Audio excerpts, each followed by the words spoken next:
Há 3 anos atrás, eu estava em uma caravana, bem distante da cidade mais próxima, e geralmente era completamente escuro à noite. Eu prometi que não fumaria do lado de dentro, então, à 1 da manhã, eu saí para um cigarro.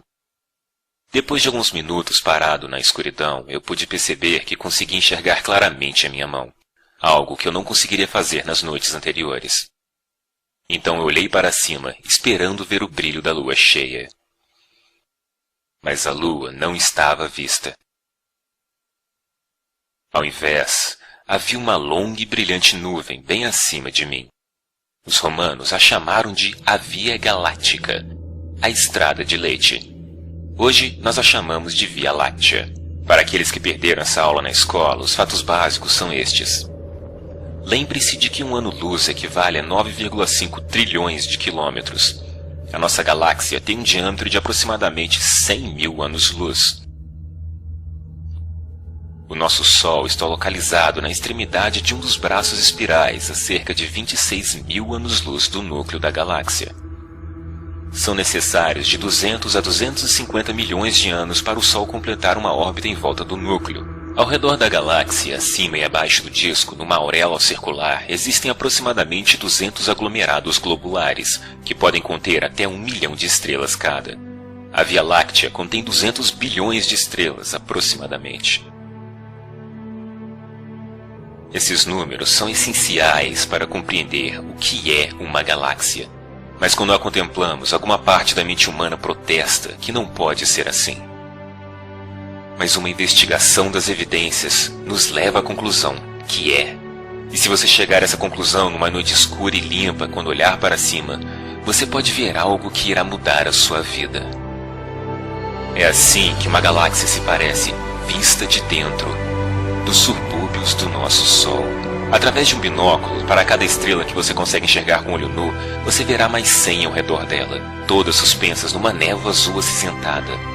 Se você olhar através de um telescópio barato e esperar que seus olhos se ajustem à escuridão e consigam se focalizar, você vai ver o que essa névoa realmente é. Mais estrelas. Como poeira se estendendo até onde se parece ser o infinito. Mas você tem que ter o conhecimento.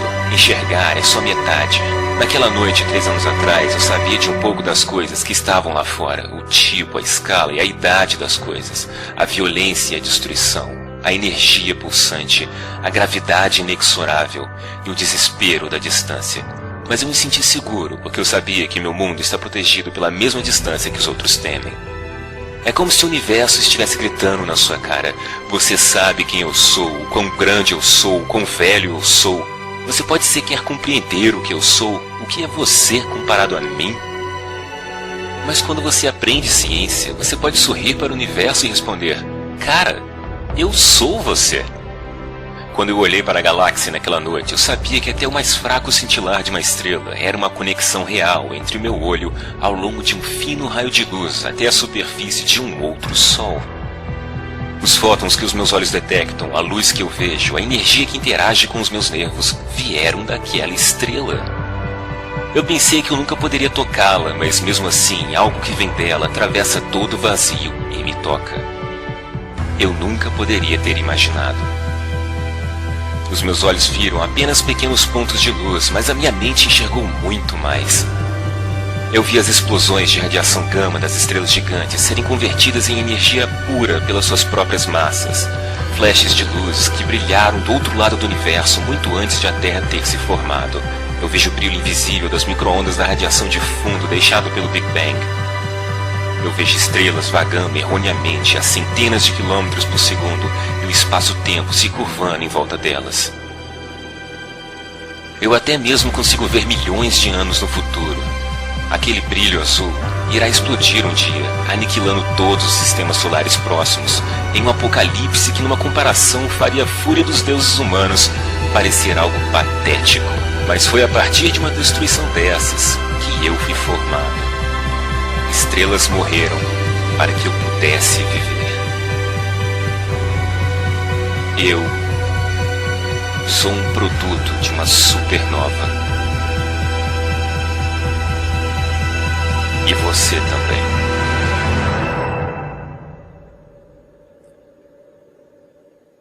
Na luz desses fatos indiscutíveis, dessa verdade parcial e reveladora, qual é o espaço que há no século XXI e além para as alegações mágicas das religiões organizadas? As primeiras religiões eram, por qualquer definição, primitivas. Por motivos de limitação de população, comunicação e regiões geográficas, elas nunca haviam crescido para nada além de uma preocupação local. Mas as religiões sofreram mutações através dos tempos e se tornaram mais sofisticadas, como que a cada geração os homens sagrados aprendessem o que funcionava ou não, o que deixava as pessoas obedientes e o que causava revolta. Quais ideias as pessoas podem facilmente evadir e quais iriam assombrá-las até o ponto em que elas teriam de rezar para conter o medo crescente. Quando a população cresceu devido ao desenvolvimento lento, porém certo do conhecimento, como se estivessem numa guerra, as religiões entraram numa corrida armamentista entre si.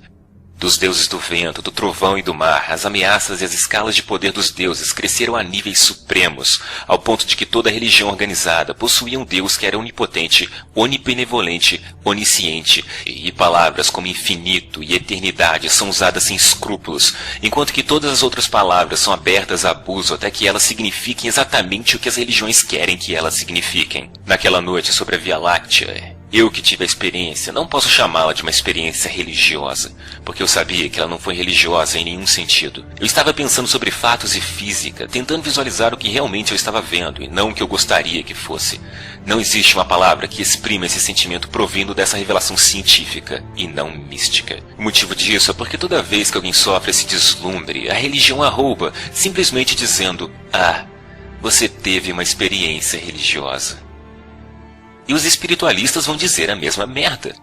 E eles sempre ficam enfurecidos quando um ateísta como eu diz que só pode ter essas experiências depois de ter rejeitado qualquer coisa sobrenatural. Mas eu admito que depois dessas experiências, quando a realidade me atinge como um bilhete premiado de loteria, eu frequentemente penso sobre religião. E o quão sortudo eu sou por não ser religioso. Você quer aprender algo sobre Deus? Ok. Isto é uma galáxia. Se Deus existe, Deus fez isto. Olhe para ela, admire-a, aceite-a, se ajuste a ela. Porque essa é a verdade. E provavelmente não irá mudar muito. É assim que Deus fez as coisas. Deus provavelmente gostaria que você olhasse para ela, aprendesse sobre ela, para tentar entendê-la. Mas se você não pode olhar, se você não quer nem tentar entender, o que isso diz sobre a sua religião? Como o bispo Ansel Andrews disse uma vez, quanto mais perto de uma igreja, mais distante de Deus. Talvez você precise se afastar da mesquita, se afastar da igreja, dos padres, dos omãs, dos livros, para ter qualquer chance de encontrar Deus. Esprema uma fração de uma galáxia na sua mente, então você terá uma ideia melhor do que está procurando. Quando você compreende, mesmo que parcialmente, a escala de uma única galáxia, você tem a impressão de desaparecer. E quando você se lembra das outras galáxias, você encolhe novamente centenas de bilhões de vezes. Então você se lembra o que você é. Os mesmos fatos que dizem quão insignificante você é, também explicam como você chegou até aqui. É como se você se tornasse mais real, ou talvez o universo se tornasse mais real. Repentinamente você se encaixa, você pertence, você não precisa se ajoelhar, você não precisa temer. Nesses momentos, a única coisa que você tem que fazer é continuar respirando. A matéria que o constitui desde quando você nasceu é tão velha quanto o cosmos. A forma pode ser nova e única, mas os materiais já têm 13,7 bilhões de anos de idade. Processados pela fusão nuclear em estrelas, moldado pelo eletromagnetismo, palavras frias para processos tão impressionantes. E esse bebê era você. É você. Você é impressionante. Não só está vivo, mas também tem uma mente. Qual tolo trocaria isso por qualquer bilhete premiado que já existiu?